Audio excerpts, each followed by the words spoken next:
What's up, everybody, and welcome back. Shark Nation number 73. We've got a great friend and awesome loan officer, lender, in charge of it all, responsive mortgage, Mike Benton with us here today. How's it going, my man? It's going well, man. Thanks for having me on the show. I've seen it, but I didn't know the name. Shark Nation. I love it. Bunch Yeah, of man, we're sharks. sharks. We're out there hunting. Sharks. I I think, can't be the only beautiful bald person on the show, so we have to bring Mike in. So we get the audience, the viewers up. Yeah, ball beauty. That's right. I'm jealous. You guys got like an easier morning routine. It's Yeah, more maintenance, dude. I'm it telling you. is. Is Yeah, it really? 100%. No shit. Yeah, Okay. yeah. Well, that ruins my hopes for a simple life, but That's the show, folks. that's it. That's it. Well, so let's dive in, Mike. I know you've got an interesting backstory, but like what was your journey into the real estate space and how did it end up that lending was your vessel? Man, great question. I mean, I can give you I'll try to give you the Cliff Notes version, but I sat in the real estate agent seat starting in 2004. And then we was selling new construction in Myrtle Beach, South Carolina. That's how I met our friend Preston Guyton and my partner um, Mhm. in '04. And then when the market crashed in like 2008 to 2010, I was heavily involved in a lot of different real estate investments and developments, and started buying foreclosures. And my mom got sick at that time, so we had to move back to Florida and became a buyer's agent in Florida to kind of learn the market. I had never sold in Florida before in 2000. It was like middle of the 2010. And as I learned the market, foreclosures obviously were still big in South Florida. So I'd met a guy at CrossFit, go figure. And he ran a foreclosure defense company, a marketing agency, and he also had a mortgage operation as well. And we teamed up and started to build out a company called Realty Fire. And basically it was a acquisition and redevelopment company, fix and flip company. So we had that company. We had a group of buyers agents and a mortgage branch. Between started really like heavy 2012, sold the actual investment company in 2017 18, and I started going full-time mortgage then, and have been in ever since, sitting in the seat pretty much. Wow. So as an agent and then lender, like what's um what's the biggest differences? Man, not having to leave my seat as a lender. I always That's say true. there's a lot of there's pros and cons, and the grass is always greener on the other side. I always like to say. I mean, when I was an agent, man, I've always liked finance. I think it's a little bit less emotional. It's still emotional, but it's less emotional, slightly more scalable in certain ways. Because when our team does a loan, we can do one with Jason in Pennsylvania and you in Florida, and Right. compensation doesn't change. And as you guys know, when you refer someone out, if you refer Jason, the compensation changes on a referral as opposed to handling the transaction from A to Z. So I find that the attraction was scalability, and also, like, even independent of that, was at the time where I made the full switch, Savannah was, I think, 8 or 9 years old. And I found myself constantly, even when I had a team, I mean, I was still leaving the office, going on listing appointments, having to, back them up if they weren't available or they were on vacation or we were buying a house. So I was constantly in my car as opposed to being present with her and my wife. So I said, hey, like, what's a way I can do that and use my expertise? And mortgage was a perfect segue, and it just translates so well. I think it's a unique, it's a great way to kind of go into lending because you have the empathy that other lenders don't have. Because I've sat in the seat of a buyer's agent, I've sat in the seat of a listing agent. I've been, I always say, I've been no showed on a Sunday night in the pouring rain after I've driven an hour. Like, that sucks. You want to do that Yeah. and have a loan fall out? No. That's Amen. interesting. I got into real estate kind of a similar thing. I was working a W-2, corporate job for 15 years. I worked for Ken, and I covered half the country. And I wanted to be home more with my kids because I'd be on the road 3-4 days a week, and then coming home and then missing stuff. And No, that's awesome that, that was one of the big drivers for you to kind of, kind of make the switch. Yeah, it's And been your cool. daughter's doing it all now, right? She's pilot license, getting into the space here too. I mean, she's taking the world by storm, huh? Yeah, she graduated high school a year early, which I give all the credit to my wife for homeschooling her the last 4 years of her high school career. And then, last year she got all of her pilot's licenses up to commercial multi, and she's always had the entrepreneurial type bug. I don't know where she got it from, but she, she had started lemonade stands, was selling rugs as a kid, had a dog walking business, like tried a lot of things, and none of them made enough money for her, so she kept moving on. But no, she got her 220 license in Florida, which is, where you can actually open an insurance branch, and she's got just an incredible mentor, a guy by the name of Zane Levko, who has multiple offices in Florida and started his career in my office like 11 or 12 years ago in insurance. So it just comes full circle. And I talk about it often, like relationships. Preston, I mean, we reconnected after years, but like literally 10 plus years, but have known him forever. Zane, same thing. These relationships are the key, man, because these are long-term relationships where I can trust Zane. I mean, he's got the most important piece of our lives, my wife and I's lives, in his hands to help mentor her and guide her in that business, and all built from just helping him for many, many years in his business, and comes full circle. Yeah. Yeah. So, yeah. What, so on the parent side of it though, like younger days, right? You're entrepreneurial, going off, doing all the work, how do you, what was your focus to, um, how do I want to put this? What was your focus to model what you want, like how did you lay that out and still like perform at a high level, right? Like how do you juggle, that's what I want to get at. How do you juggle like being a good dad and being a killer entrepreneur, right? Like how do you play that game? Yeah, I can't speak for women, but I think women have it harder than we do, to be honest with you, Mhm. especially as younger children. But I will tell you that it's about having an amazing spouse, right? The most important decision anybody ever makes in their life, it's the partner that they choose, because it'll make or break you, and that's the partnership of marriage. I happen to have God's grace and choose really, really well. Uh, and that's how I did it. I mean, I give all the credit to her, because she gave up a lot of her career, and she has her PhD, she's written books, she's had private practices in psychology, and she's just a really, really smart woman. But she made a sacrifice for our family to continue to whatever we had to do, whether it was shutting down one of her practices or her leaving a job she really enjoyed because Savannah was having maybe challenges, or just always willing to adapt to, further my career, or help the family. So I give her all the credit. Amen.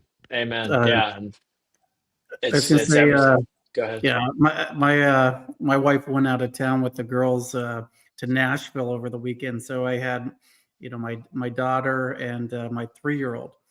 And yeah, I when she came back, I was like, I don't know how you do it every day, but yeah, it's tough. She's just the baby is so mobile and so into everything. Like you turn her back 1 second, she like opens my Gatorade and like just spills it out on the ground. I'm like, "Ugh." Yeah, That's there's so not enough money in the interesting. world, right? Like, and they don't get the financial Yeah, reward, right? Like No. obviously I'm pretty dopamine. I like, the hit of like a win. Like yeah, what their win is not having the kid, like, maybe like get in an accident or get good grades. And yes, that's rewarding. We all want that as parents, but at the same time, they're giving up a lot, whether again male or female. I mean, there are plenty of males, and I know some people have different philosophies on the male staying home, but whatever. There's no better investment than investment in your children. And if I could have done over it again, I would not do anything differently. Me personally, we invested in her, schooling. We invested in, taking less financially for Lisa to spend a lot of time with Savannah, and it's paid off. What you put into something is what you get out, and she's not a perfect kid, but she's turned out really, really well. I love to hear that, like, because I mean that's kind of what we're, Brittany and I, we kind of have a similar thing happening. I mean, ours are still 8 and 10, but I think I know the potential in her, just like probably you do in your wife. And you sit there, and as the entrepreneur side, like in that, in the game, you're just like, well, you could do this, you could do that. And I'm just like, but she has such that pull to make sure that the home life is sound, and that the kids are being, in the spots they need to be in, and all, just being challenged and getting the wins there, like you said. And like, I mean, I heard something the other day where, obviously this is generalizing. Of course, there's different, but men are more vertical thinkers and women are more horizontal thinkers, Mm. which I found that pretty interesting because, yeah, I'm pretty like late, like just this is the path, right? And they can kind of handle like, all right, because she's running a little Etsy business, she's working with our real estate team, she's got the kids and all that going on, and she's still keeping, she's the one that keeps the family and the friends and organize the events and make sure I'm not an asshole and forget to follow up with people like friends, like personally, Yeah. it's like, yeah, maybe we got the wrong people at the helm here. I mean, Bring the women are wives great in. integrators. I mean, it's 100%. I don't think you can ever go wrong to sacrifice financially to put it into your family. I'm not saying, hey, like, miss rent or miss a mortgage payment because I mean, listen, if things get desperate, everybody goes all in, you do what you got to do. But, once your base is covered and you have a strong financial like foundation, then I think the best return on investment is time spent with your children, because if you're not raising your kids, who is, right? And that's Yeah. the problem. I mean, we can go deep on the society, but the bottom line is the lack of, you know, basically ownership from children is because their parents didn't take ownership in them. I mean, there's a Yep. reason. And if you don't teach values to your kids, then social media is going to be teaching values, and the school system is going to teach the values. But we took a strong stance on, when COVID hit in Colorado, we pulled Savannah out of school because we weren't going to have her wear a mask. I mean, just our personal preference, right? But listen, I empathize with families that couldn't make that decision because, they weren't able to do it financially, and I respect that, and I feel horrible for those types of people. And that being said, we did that because we knew it was a great decision for our family, and it was a sacrifice because we're losing income with Lisa not working on her practice or helping me in my business, et cetera. So Yeah. Well, and I mean, we often will have the debates about whether it's which school or this or that or these things, and we just have, I don't know, we seem to not be as concerned as, not as concerned, but we know that we're going to control when we have the time with them. We're going to put we're going to parent, we're going to do our yeah, job, so to speak. And like, we know as long as we always, are on top of that game with what we can control, that the stuff that's out there, that we're going to lead them right, we're going to set the right principles, the right standards in them, so that when they go out there and do that thing. So I don't know, it's just like I see a lot of that concern about who's going to influence your kids, and it's like, well, if you just control what you influence, then the rest won't matter as much. 100%. Yeah, That's a lessons are big caught, deal. right? Like you hear Matt talk about it. Lessons are caught, not taught. Like that's my Matt Smith favorite like line. But it's Yeah. it's it's true. My dad got up every morning 7 o'clock a.m. and he was out the door by 7:30, whatever the time was. And he was old school, full suit and tie. I mean, I've seen the guy wear jeans like once, I think, in his whole life. I mean, literally, like wears slacks everywhere. If he was going to his office, small town, full suit and tie every day. So, I mean, he, he was always gritty and always worked really, really, really hard. So that's Yeah. what, Yeah. No, they I can't tell them, it's man. They see what you do. They do what you do, not what you say. For that's sure. big lesson. So so I guess, yeah, all right. So coming in the mortgage side of it, um, COVID was wild. You had some good years. What's it like? What's it been like since like the refi boom? How's things been since then? Oh, man. One thing we can count on in this business and real estate, and I learned it early, man, change. Doesn't mean that change isn't still hard after 20 years of being in the business. I mean, no one's immune to like having when change happens, it's you have to adapt and make you have to internally make changes. But in general, like post COVID was, it's like turning the spigot off. When rates went from 2.5% to 6.5% in like 4 to 6 months, everything changed. I think it's been a good culling of the herd, but I would say, daily activities and stuff for me really it hasn't changed per se. For me, like my day to day life looks very similar, even from Colorado to Florida. Um, and my life has looked pretty similar outside of alcohol since really, 2001 when I got out of college. Just a grinder. Nice.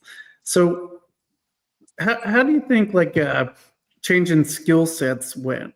You went from agent to loan officer. Now you're team leading and you have to manage other people. What kind of advice do you have for people that are trying to either, maybe not get out of production or try to run their own team, or any kind of tips that you could provide for managing others?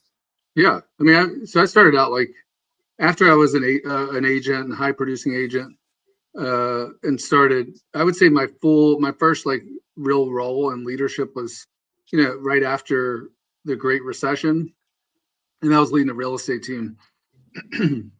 And I think a lot of obviously, if I'd had the rooms that we're in, the past couple of years, I probably would have scaled it up way quicker. But at the same time, I mean, the same principles that we hear over and over were the same back then too.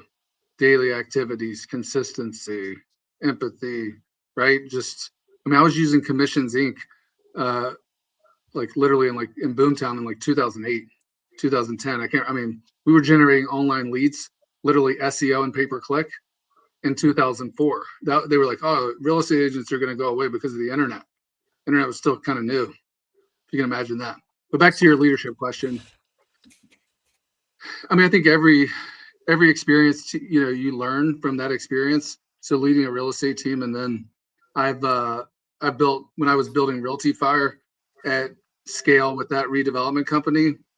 Internal employees, we had about I think 9 or 10, but like total between subcontractors, project managers, we were up to like 80 to 100 at any given time.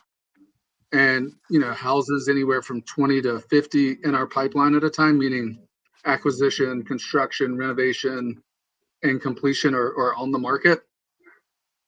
And I think what it takes to scale any business is the right systems. And then number one is the people. I mean, Mhm. I'd rather be in a bad deal with good people than a good deal with bad people.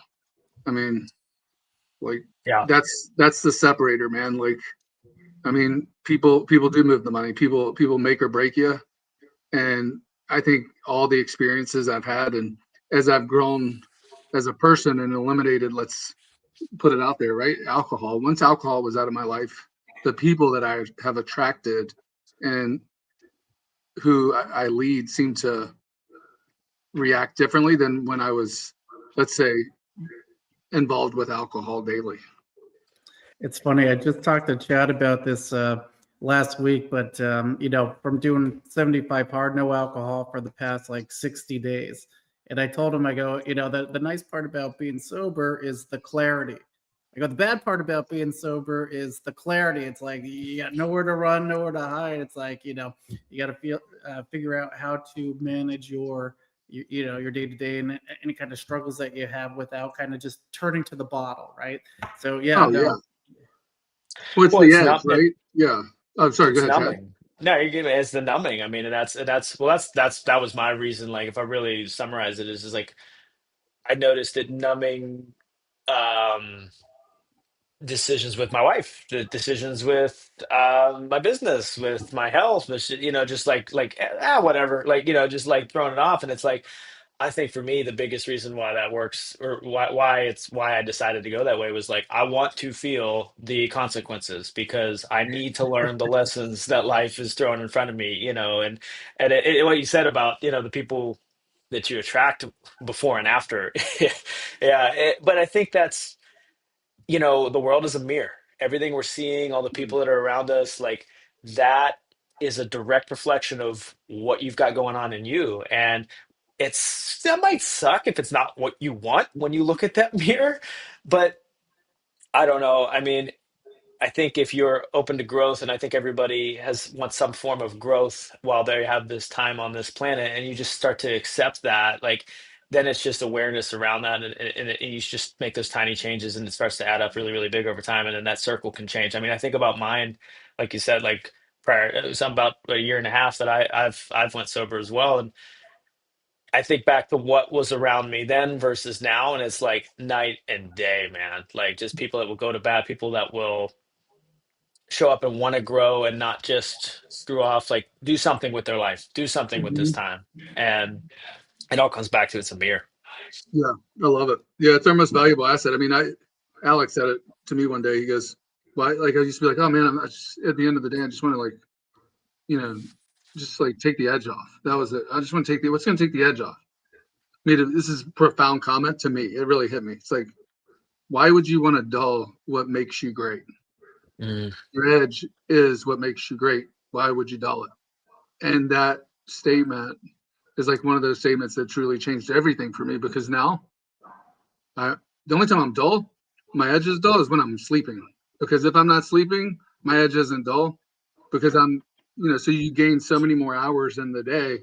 People are like, oh, how'd you get zero to this? Well, yeah, I got great partners, but I also have so many more hours in the day. When I wake up, I'm more fresh. Don't start drinking at 6 o'clock in the afternoon or whatever it may be. So then there's another 4 hours of time. You had 20 hours a week, 80 hours a month. I mean, extra 800 hours in the past, few years. That's, yeah, it's the compound effect. And then the trust that you have in the team, they see you, right? They mirror you. So if you're going all in, typically they'll go all in. And not everyone, right? We don't want everybody to just have not any type of balance, but let's be real. This season in real estate and mortgage is a season where it's a 7 day a week season. It's always 7 days a week for me, but now it's like literally 7 days a week with my edge versus 7 days a week, somewhat foggy, somewhat drink. You know what I mean? It's like that's that's not greatness. That's just average at best. yeah. To be exceptional, you have to be the exception. I mean, but 100%. the other thing, made me think you talk about your edge. Like, yeah, I don't know if I ever even told you this. I might have. I don't know. We were at Maverick in Dallas, and we were in one of the breakouts, and I was talking. I think it was, yeah, it was. I might have been with Preston, or maybe it was Nikki. But anyway, we were talking about something with lead generation. I think Preston and Nikki were there, and I was using KV Core at the time, and I was talking about something with that. And somebody later said something about a different CRM, and you were just kind of like hovering in the back of this group, and out of nowhere, you're just like, I don't know why you guys don't use Follow Up Boss. The best of the best are telling you they use Follow Up Boss, and you guys are off using these other things. Like you just like let that out, and I laughed because like I think about a week later, I got home. I'm like, son of a bitch, he's right, and I just I went, but like yeah, I feel that edge and I love it because you give it like it is, and winners seek the Uh, truth, man, and you give them Oh, that. thank you. That's funny. It's but I mean, there's called like my dad used to say the blinding flash of the obvious. It's like, man, is that like that one's the blinding flash of the obvious. Like everybody, I mean, again, unless you're in like an organization like again, different organization that only uses a different CRM, but like if you're a team leader, let's be real, you're not using Follow Boss. Like, come on, yeah, Yeah, that's the blinding flash of the obvious. It's same thing with conversations. I say it over and over again with my team is okay. Look at what the top of the elite is doing in our team, the leaderboard. Why are they closing 3 to 4 times more loans than you? It's not the relationships because we have an amazing network of people. Just look at the two of your teams that we're able to do business with. Like, I mean, hey, like hit Follow Up Boss. I mean, how many leads, Jason, do you have in your Follow Up Boss? Thousands. 36,000, something like that. Yeah. Do you think if a loan officer jumped in your Follow Up Boss and called 300 people a day, they could probably pull a loan application or two a day? Oh, absolutely. That's my point to these guys. I'm like, hey, you don't have enough business. I can make a call to Jason. I can make a call to Chad. I can make a call to Grant, Matt, Claire. Like, to me, that's power, man. Like, if I'm hungry and I'm a loan officer, man, I want to be. And this isn't about responsive. It's about like, hey, how do I get more business? Man, get an organization similar to ours where, hey, we got access to team leaders like you two that are rocket ships. Get in your CRM and just do the work. Like, yeah, we're not just gonna give you laydowns all day. We're just go to the credit union, make 25 basis points and, you know, work 9 to 5 if that's what you want. There's nothing wrong with that. But the opportunities are mind blowing, in my opinion. Well, that's Yeah. I mean that's what the shark thing. That's what the Shark Nation. That's what the mentality is. It's like be on the offense. Like we can sit and wait for the gravy. Everybody likes gravy. Like sphere of influence is a great example for like real estate agents, right? They're like looking at their sphere. And sphere is a great resource, but a lot of times you don't have a way to turn that up and down. Like besides reach outs, of course, but if you just go attack the leads that you already have that are sitting in there, or join a team that has one, and you're on the offense, you're controlling the situation. Like it's your income. You're going to leave it up to which people at church like you. Like, Yeah. Yeah, I 100%. I mean, it's the same principles. Like when I lost it all after the Great Recession, I was like, man, I got Savannah, who's a year old, and I had no backup plan. So what do I know how to do? I know how to hit the phone. So what do? I cold call 100 to 200 people per day. I take one listing, short sell or REO, at least every other day. Plus, I'm getting leads still. Can't remember. I think it was Boomtown when they first launched or similar. Or Market Leader. Remember Market Leader? I do. Yeah, Yeah, Market Leader. I mean, I remember these platforms. They're all the same, by the way. It's great in some ways. And literally, I was just with one assistant sold 70 plus homes. I had a negative net worth, like negative, probably like you couldn't count it. My credit score is probably like if there was 100 on the credit score, that was probably my credit score at that time. Like no backup plan, just call. I mean, yeah. crazy. I it's funny because I got into a phase of complacency, and I mean, I think a lot of the industry did in 20 to 22, but and I look back at like my come up and how I'm just like, why? What did you do? Like, where did you leave that guy? Like that guy that was willing to do whatever it took to. I mean, it's like, yeah, I don't. Yeah, that's a whole nother podcast. Is like what leads to that comfort zone? But yeah, we just got to stay in the basics. Like I think a lot about. I don't watch baseball much, but I did watch the Yankees in the World Series, and dude, just basic things like not catching and holding the ball, like, like just simple things. And it's like, so funny enough, actually, yeah. So our softball team, I coached my daughter's softball team, and we had a little losing streak going. And we had a practice, and all we did was focus on the basics. What, like base running, what your coach is telling you, Mm, like just stupid, simple stuff that. And it's funny.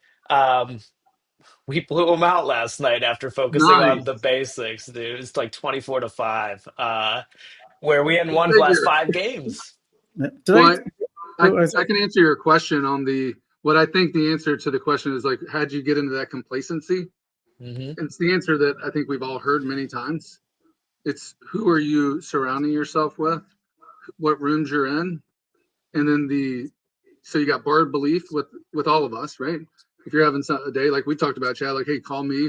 I mean, no one wakes up in the morning on fire, ready to go, in a perfect mood with perfect state and perfect exercise and a perfect diet. It's just every day. No, they don't.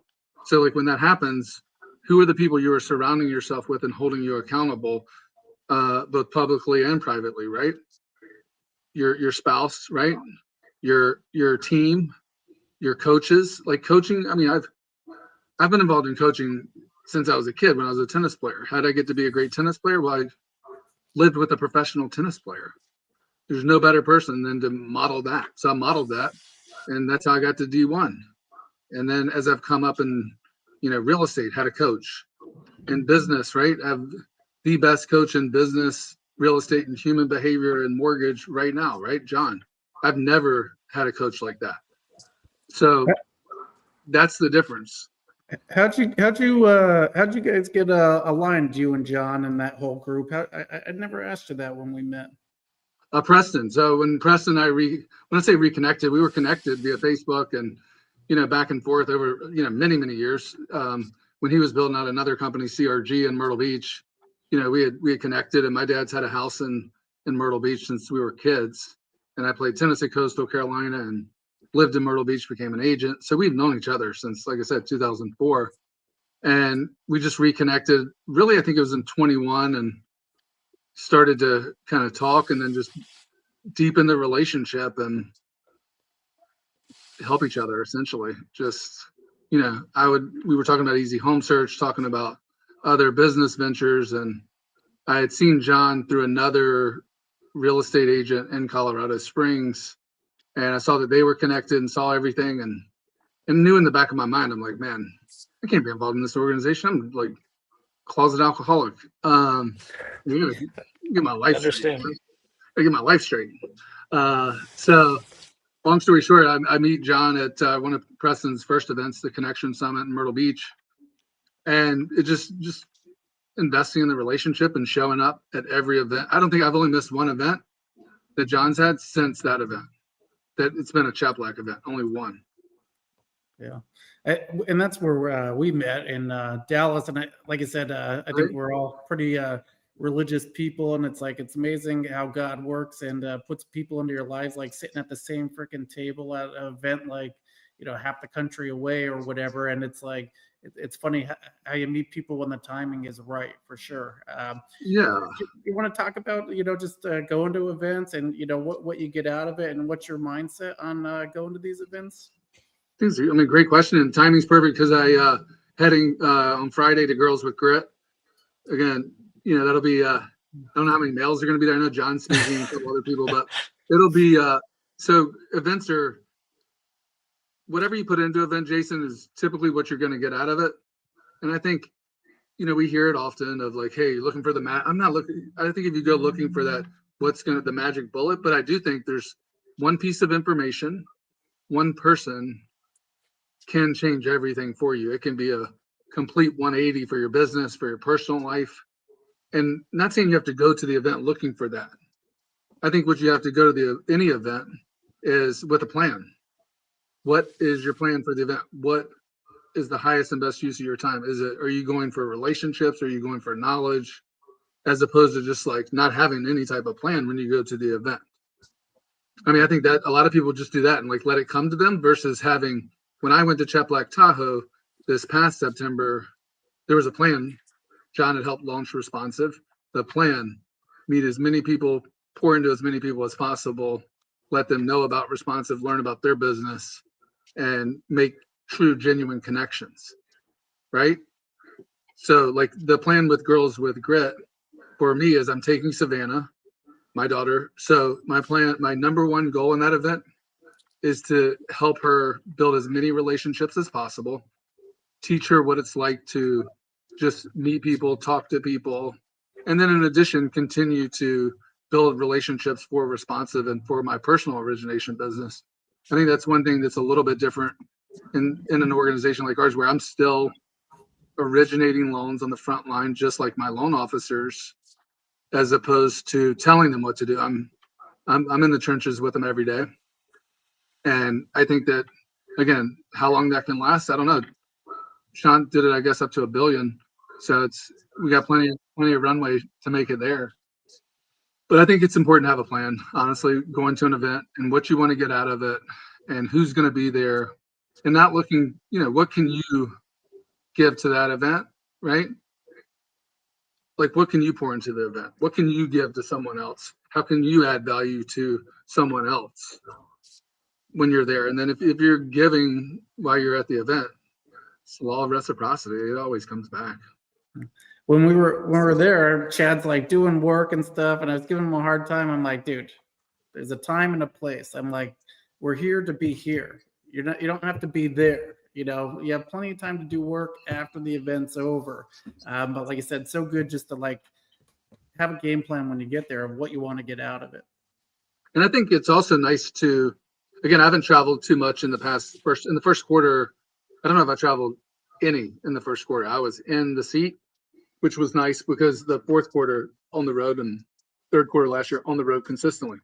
So I think getting out of the seat, traveling this weekend, traveling again at the end of the month to John's KFR event, it's nice because you can really detach when you're in the seat too long. It's like, you got your blinders on and it's hard to see the forest and, disassociate so some separation from the day to day will be nice for me.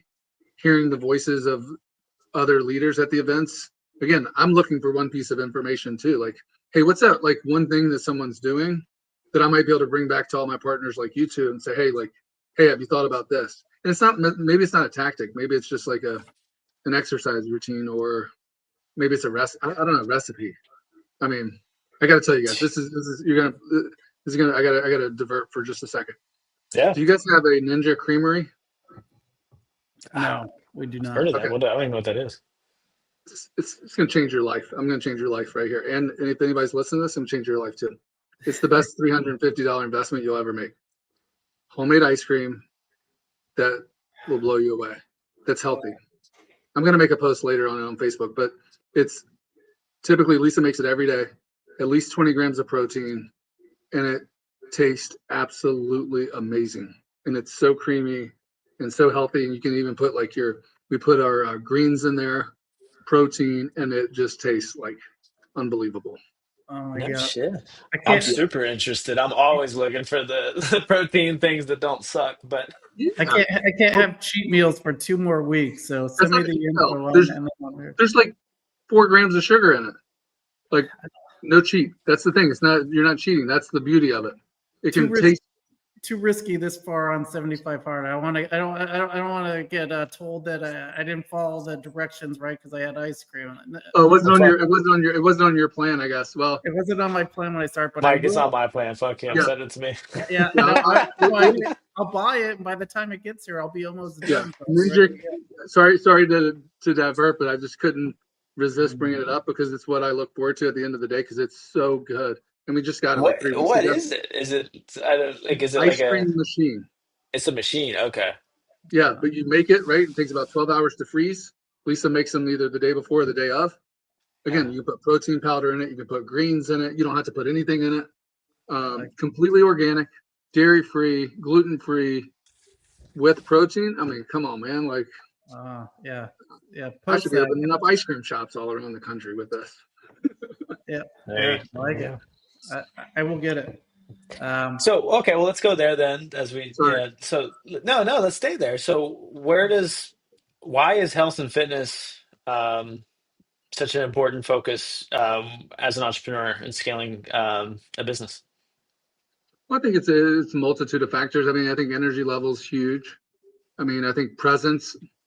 There's no coincidence that people that are in better shape when you it's a card, right? It's your personal business card. It's the first thing people see, and it's not that you're not. Everyone judges a book the minute they see the book cover. That's why their designers are out there. Because if not, they would just have the title in the book.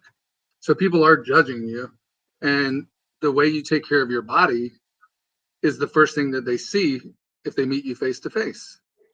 And listen, this is not about people that have like a health condition or anything like that. I'm talking people that have the ability, the means, which is like 90% of America probably, which is exercise more, eat less. Problems, most problems will be solved with just those two things. Again, we overcomplicate it. Everybody's looking for that quick fix, but let's be real. Eat less, work out more. There's like 90%. If you want to tweak, you can go the extra 10%, right? So I think it's important for that energy levels, right? If you get sick, right, then that's time away from work, time away from your team. I think Dude, that that's a again, big one. presence. I get sick so much less now that I actually work out. Oh I yeah, like and that you don't I drink, and but Brit she used to bitch like I was sick every week, you know. But killing our yeah, immune system. I mean, alcohol is an inflammatory. I mean, yeah. if your body's inflamed, it can't heal. So like, well, it's either good or bad, and that's just bad. So again, easy to say, hard to do for people that have like highly addictive personalities like us. I'm gonna say like me. I do. Yeah, but and it's winning, right? Like, I mean, I think that getting to the gym consistently, it's that win that you can count on no matter how your day goes. If you make it to the gym, you get a good lift in or you get a good run in. Okay, it's hard to lose unless you don't show up and you don't give it your all. Now, I'm not a big believer in just going and not doing anything, but one thing that I think people underestimate is walking. That's one thing I've learned a lot through Alec and Shannon is, man, walking, it works. Like walking is just, I knew it was good for you, but like I used to kind of make fun of it, kind of like people I used to make fun, not make fun internally, but make fun of people that didn't drink. So like both ignorant on my part. I Walking did too. works. Yeah. Walking works. I think that again, How much? How much? How often? I think that the 10,000 step rule is just I think a great number, but at the same time, I think that listen, if you're not walking at all and you start with 5,000, do it for 2 weeks, then go to 7,500. And then if you're comfortable at 7,500, I don't think there's a number. I think it's being consistent with the Mm. number that you're doing. And it's success, right? Like, so little people are trying to, hey, like you get a 6-pack in a week. Well, we know that's not possible. It's like building a huge mortgage pipeline in a week. It takes time. But the one thing about like walking and eating right is you're going to see results. And then once you see results, you get momentum, and then momentum creates success. And like, then you get people, oh man, you look good. What changed? You know, things like that. So then you're getting reinforced, you know, from other folks like, hey, this thing's working. People notice it. Yeah. 100%. Yeah, no, and walking's the one yeah, that's a sore spot for me because like I've realized that I need to bring that more into the fold. 10,000 steps per day, like 5 days a Oh, week. It sounds simple, but go no, it's not. track it. Yeah. No, like mine are, I mean, I should have a walking desk or, you know, walk more. Typically, I'm like probably not the ideal when it comes to walking. I'm sitting most of the day, and then I'll walk the dogs at night sometimes. But now that we have a nice fence, not as much. But like on the weekends, and I couldn't walk this weekend, which was a bummer. I'll walk 2 days on the weekend, Saturdays and Sundays, and I'll usually go like 6 miles on the beach, or like if you're in the mountains. I mean, nature is like that automatic, like, hey, reset. You know, John, I'm thinking of John's farm. He's on that farm, probably resetting. You know, if you're in the mountains, Jason, right? Like it's like you're kind of in nature, and there's something to that.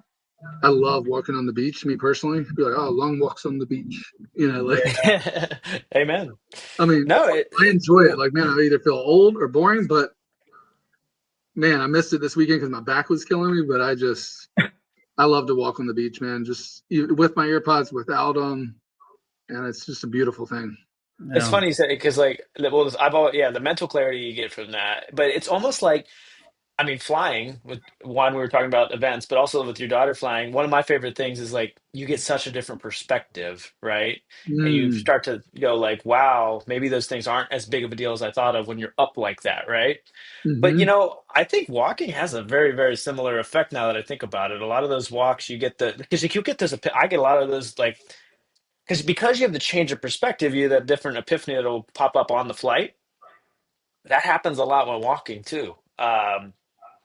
Yeah, shit, I'm gonna go walk It's more. really good, man. Yeah, I know. Like, again, I need to be reminded, by the way. This is a great reminder for me. It's like I'm coaching. Again, when you coach or you talk about things, you learn things. And that's a good reminder for me to get back walking harder, even during the weekdays, because when you're on your screen all the time, I mean, it's not like, oh, this is all amazing news, right? Like, it's Yeah. not all amazing. Or when you're on the phone, let's be real with our team. Maybe our job is to solve problems. And if we're solving problems all day, like, hey, it doesn't put you in the highest mental state, but that's what we get paid to do. And hey, what's a good way to reset? Walking, Yeah. meditation. I mean, it's one that I have a really hard time with, but I'm a big believer in. I mean, just don't do it enough. Yeah. Yeah. Nah, As, well, it's go ahead, Jason. I was gonna say, as part of my routine that I've been doing is just like a 2.5 mile walk around the lake every day. Just take the dog out for a walk. It's awesome.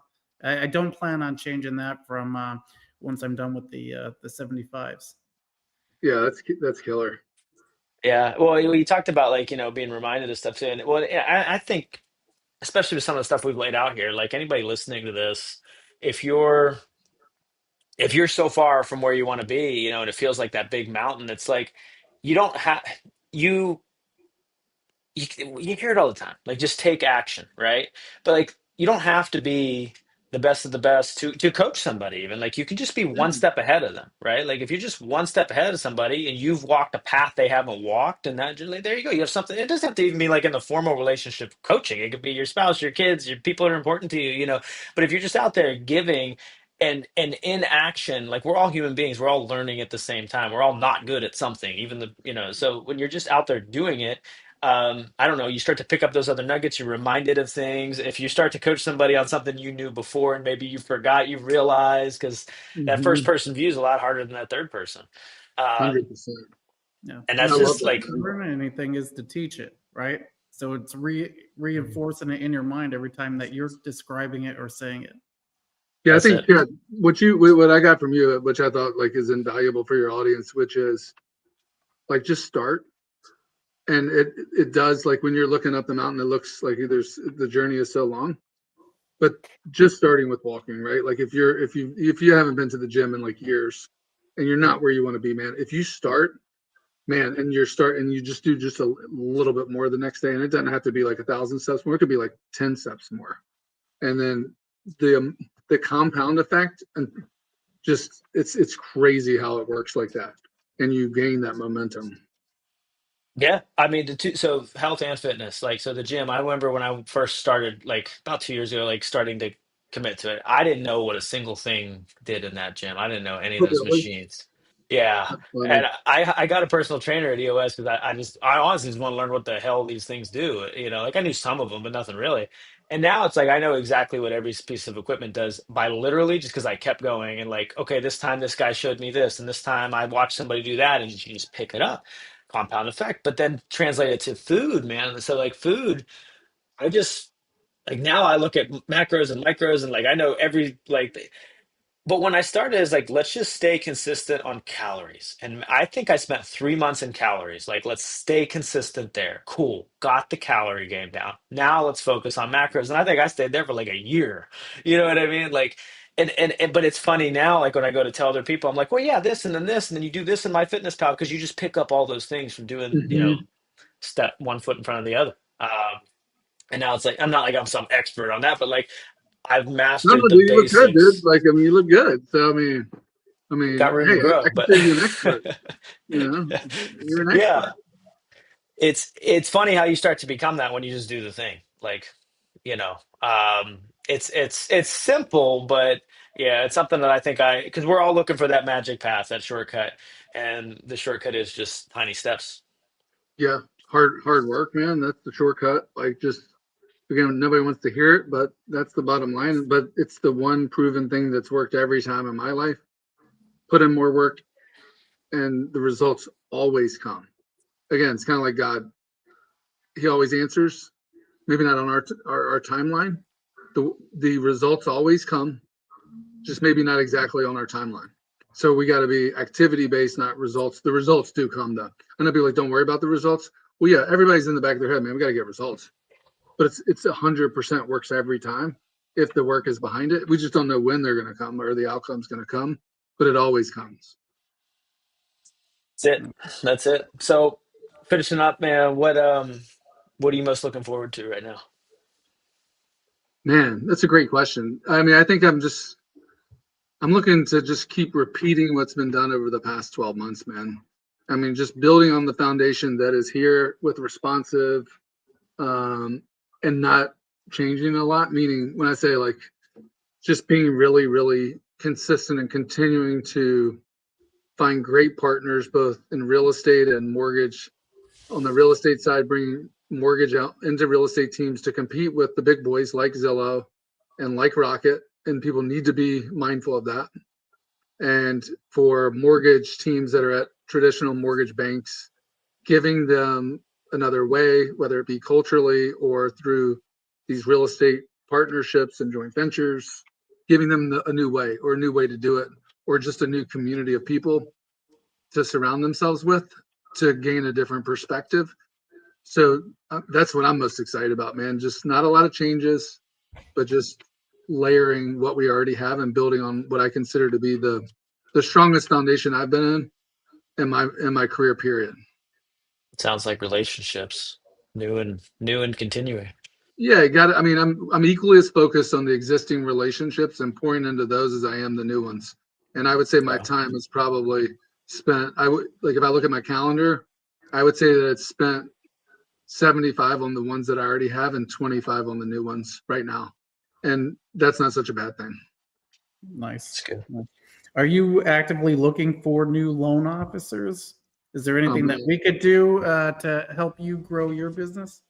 absolutely. We are always looking for loan officers, processors, loan officer assistants, people that are, just like you two or just like me in regards to, just humble, hungry, and kind and care about, you know, the organization, their families, again, maybe they're just unhappy where they are and they need just a change. Chad was like, just, I mean, give him so much credit for helping me with a team that was looking for a new home. And it's music to my ears when they say, hey, like, this is the best decision. We didn't think it would be so easy. And, you know, that's what gives, I mean, yeah, I want to make money. We all do. But also, like, having the retention of the people that we've hired tells me that we're doing something right. Our retention rate is, knock on wood, through the roof. 95, 98% of everyone that has joined Responsive is continuing to stay, and then seeing their business, you know, elevate. Like Larry, who you work with. I mean, you know, 4 or 5 months ago looked totally different than it does today because she kept doing the work, doing the work. When's it going to come? When's it going to come? And then all of a sudden, that's finally get that breakthrough, right? We don't know when the breakthrough's coming, but if you quit before it comes, or hey, it's the company's fault, or it's, you know, Jason's team's not sending leads, then right before it hits, you know, you've chosen a different path, and that breakthrough could have been just a day or two. Yep. No. So So true. good. So if anybody out there is an LO processor or anything in between, if you want to get into a good culture with people that care, you know, definitely hit up Mike and his team. You know, they're growing like crazy as a startup to, what was it? How many XXX sold over the first year? Man, the numbers, I know we did over 100 million. We've already, I think we're going to eclipse that here in the next like 30 days. This will be our biggest funding month to date, with, I think we'll be well over 125 units funded, 40 million. Just, we want to grow with the right people, man. Like, I would rather stay right where we are today than bring on people that aren't aligned culturally and want to really be a team player, man. Because again, we just want people that are invested in themselves and the team, as opposed to me. But Yeah. that's who we attract. So we're attracting great people, and the network, the network kind of, it's a lot of self accountability, because when other people are helping other people, they just dive in and do what it takes to get it done. So Love yeah, that. it's been really good, man. We're blessed, we're fortunate, but I think if you partner with the right people, you have the right plan, and then you just block and tackle every day, seems to work out. I mean, it's not the It's amazing how blueprint. it works, right? Yeah, the blueprint is there. If you don't want to work it, then that's up to you. We can't do the work for you. That's it. Well, thank you so much, man, for coming here and pouring in to our audience. And I'm grateful for the friendship and the relationship we have, and I'm looking forward to ride alongside you on this journey, man. Yeah, feelings mutual. Thank you both for your partnership, your friendship, and having me on. It was fun. All right. Good stuff. Appreciate you, All Mike. right. See you Thanks, guys. guys. See y'all.